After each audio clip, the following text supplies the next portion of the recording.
kita dengan Bumba. Jangan lupa like dan subscribe ya. Terima kasih.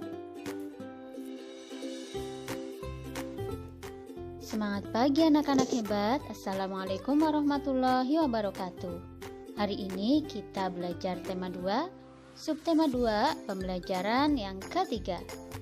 Materinya yaitu tentang adaptasi atau penyesuaian diri hewan terhadap lingkungannya dan menggali informasi penting dari teks sejarah mempertahankan kemerdekaan Indonesia.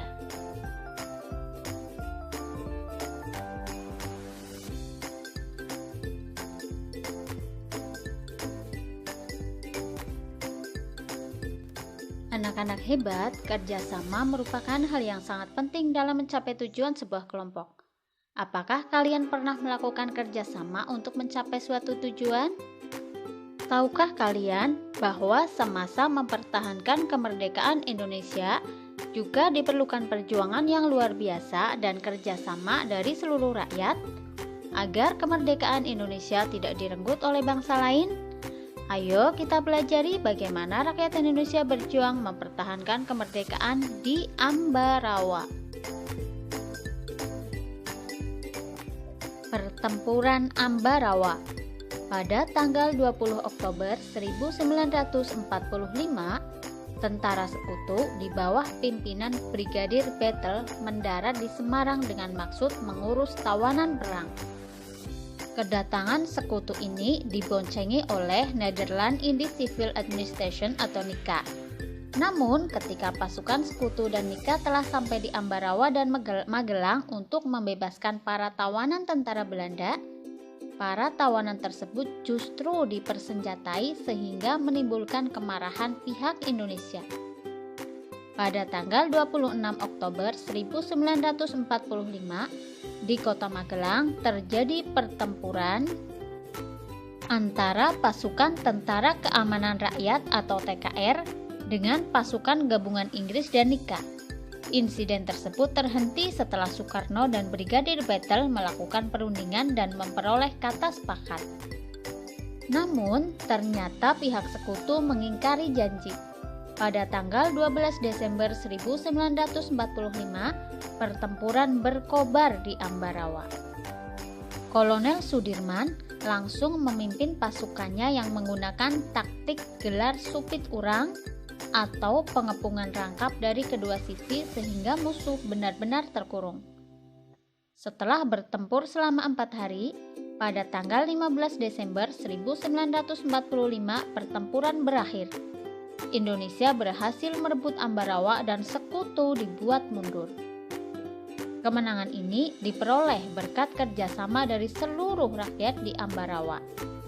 Kemenangan pertempuran ini kini diabadikan dengan didirikannya Monumen Palagan Ambarawa dan diperingati sebagai Hari Jadi TNI Angkatan Darat atau Hari Juang Kartika. Setelah membaca teks tersebut, lengkapi peta pikiran berikut ini dengan menggunakan kalimat efektif. Jika sudah selesai, baca kembali peta pikiran yang telah kalian buat. Apakah jawaban kalian sudah memenuhi kriteria kalimat efektif?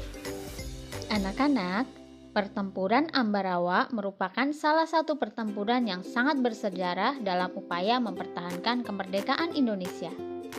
Tentunya, pertempuran tersebut memiliki makna sejarah bagi seluruh rakyat Indonesia. Baca kembali teks pertempuran Ambarawa dan peta pikiran yang sudah kalian buat, kemudian jawab pertanyaan berikut ini. Yang pertama, apa saja upaya yang dilakukan oleh rakyat di Ambarawa untuk mempertahankan kemerdekaan Indonesia? Jelaskan. Yang kedua, bagaimana pendapatmu tentang upaya-upaya yang telah dilakukan oleh rakyat Ambarawa? Yang ketiga, bagaimana pendapatmu tentang sikap tentara NICA yang melanggar kesepakatan? Yang keempat, bagaimana pendapatmu tentang taktik gelar supit urang? Yang kelima, sikap apa yang kamu pelajari dari para pahlawan yang berjuang di Ambarawa? Yang keenam, Bagaimana kamu dapat menerapkan sikap-sikap tersebut dalam kehidupan sehari-hari? Berikan contohnya ya. Tahukah kamu bahwa untuk memenangkan pertempuran di Ambarawa diperlukan kerjasama, persatuan, dan taktik agar bisa menang? Saya setuju. Ternyata prinsip kerjasama, persatuan, dan taktik juga diperlukan hewan dalam menyesuaikan diri dengan lingkungannya. Bagaimana hewan menyesuaikan diri dengan lingkungan? Ayo kita pelajari bersama.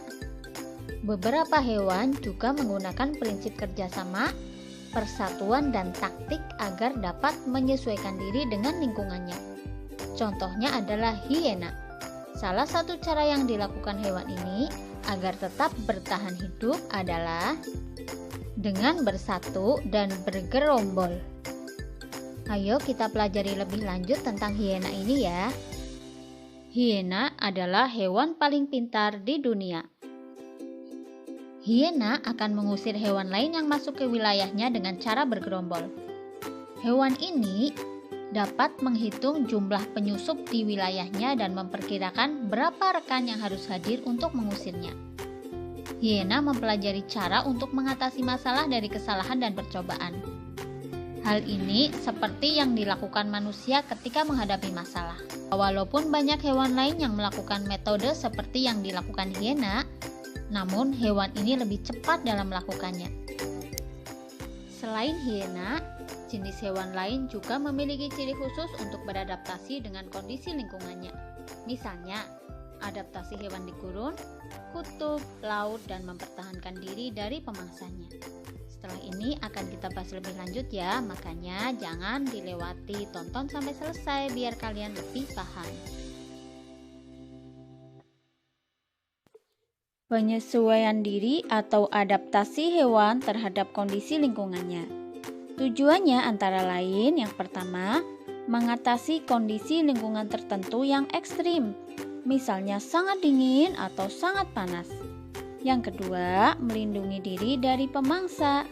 Yang ketiga, mencari makan dan minum. Hari ini kita hanya membahas dua saja, yaitu adaptasi pada kondisi lingkungan tertentu dan adaptasi untuk melindungi diri dari pemangsa. Sedangkan yang ketiga akan Pumu bahas pada video yang lain. Cara hewan beradaptasi pada kondisi lingkungan tertentu. Unta hidup di daerah gurun pasir yang panas dan kering. Rambut pada kelopak mata unta itu ada 2 lapis, tujuannya untuk menghalangi debu masuk ke mata. Kemudian, telapak kakinya lembut agar mudah berjalan di padang pasir. Punuk unta itu berisi cadangan lemak yang bisa diubah menjadi energi dan air. Yang keempat, usus yang sangat panjang untuk menyerap lebih banyak air dalam makanan. Beruang kutub hidup di daerah kutub yang sangat dingin. Adaptasinya yang pertama, rambut putih sebagai kamuflase agar tidak mudah terlihat oleh pemburu atau pemangsa. Karena salju berwarna putih ya. Jadi, beruang kutub tidak mudah terlihat. Kemudian lapisan lemak di bawah kulit untuk bertahan di suhu dingin. Kamuflase adalah tersamarnya hewan karena warna atau bentuk tubuhnya sama atau menyerupai dengan lingkungan di sekitarnya. Kelelawar memiliki kemampuan ekolokasi, yaitu kemampuan untuk mendeteksi mangsa, pemangsa, dan benda di sekitarnya menggunakan pantulan bunyi. Burung hantu memiliki penglihatan dan pendengaran yang tajam dan peka untuk mencari mangsa di malam hari. Karena burung hantu merupakan hewan nokturnal atau hewan yang mencari mangsa pada malam hari. Paus dan lumba-lumba termasuk golongan mamalia laut. Bukan ikan ya. Kalau ikan kan bernapas dengan insang, kalau mamalia bernapasnya dengan paru-paru. Oleh karena itu, kedua hewan ini kerap muncul ke permukaan laut untuk menghirup oksigen. Kedua hewan ini juga memiliki kemampuan ekolokasi. Cara hewan beradaptasi untuk melindungi diri dari pemangsa. Cicak dan tokek. Telapak kaki memiliki perekat sehingga dapat merayap di dinding. Kemudian memiliki kemampuan autotomi, yaitu memutuskan ekor untuk mengelabui pemangsanya. Bunglon memiliki kemampuan mimikri, artinya kemampuan untuk mengubah warna kulit sesuai dengan kondisi lingkungannya. Tujuannya untuk mengelabui pemangsa dan juga untuk mengelabui mangsa. Walang sangit mengeluarkan bau menyengat untuk melindungi diri dari pemangsanya. Landak memiliki rambut seperti duri. Saat menghadapi bahaya, landak mengembangkan durinya dan membelakangi musuh. Sehingga apabila musuhnya menyerang, maka tubuh musuh akan tertusuk duri. Walaupun duri landak ini tidak beracun, tetapi dapat membuat musuhnya terluka. Kalajengking memiliki sengat beracun di ekornya untuk menyerang musuh. Kelabang, lebah, dan ular berbisa juga menggunakan zat racun untuk menyerang musuhnya. Cumi-cumi melindungi diri dari musuhnya dengan cara menyemburkan cairan seperti tinta yang berwarna hitam ke dalam air. Hal ini menyebabkan musuh yang menyerangnya tidak dapat melihatnya, dan ia dapat berenang dengan cepat untuk melarikan diri dari musuhnya. Ikan buntal mengembungkan tubuh dan memiliki duri beracun untuk melindungi diri dari musuhnya. Terenggiling dan kaki seribu atau luwing memiliki kulit yang keras dan menggulung diri jika diserang musuh, sehingga pemangsa akan kesulitan untuk memangsanya. Belalang daun dan belalang sembah melakukan kamuflase, yaitu hinggap di dedaunan berwarna hijau sesuai dengan warna tubuhnya, sehingga belalang tersebut tersamarkan dan menyulitkan pemangsa untuk mengetahui keberadaannya. Berbagai jenis siput, kura-kura, dan penyu memiliki cangkang yang keras dan kuat untuk melindungi diri dari musuhnya. Siput tidak bisa berlari ketika musuhnya menyerang. Jadi, ketika terancam bahaya, siput memasukkan tubuhnya ke dalam cangkang. Harimau, serigala, dan singa mempunyai kuku dan gigi yang tajam. Selain untuk merobek dan mencengkeram mangsa, gigi dan kuku yang tajam tersebut digunakan untuk menyerang musuhnya. Sungguh luar biasa Tuhan menciptakan makhluk hidup dengan segala keunikan dan keistimewaannya yang disebut dengan ciri khusus. Ciri khusus tersebut dimanfaatkan oleh hewan untuk mencari makan, untuk bertahan hidup, dan untuk melindungi diri dari pemangsanya. Sekarang silakan kalian tulis kesimpulan tentang cara hewan beradaptasi pada diagram berikut. Misal, kamuflase dilakukan oleh belalang dan beruang kutub. Silakan kalian lanjutkan ya sampai selesai. Selamat mengerjakan anak-anak hebat.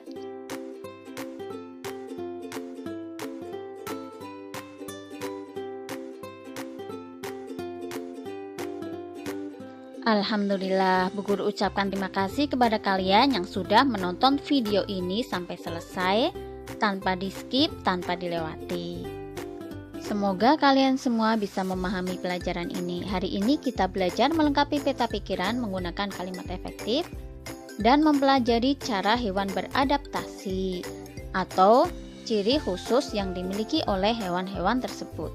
Sampai jumpa di video pembelajaran berikutnya. Tetap semangat walaupun belajar di rumah. Wassalamualaikum warahmatullahi wabarakatuh.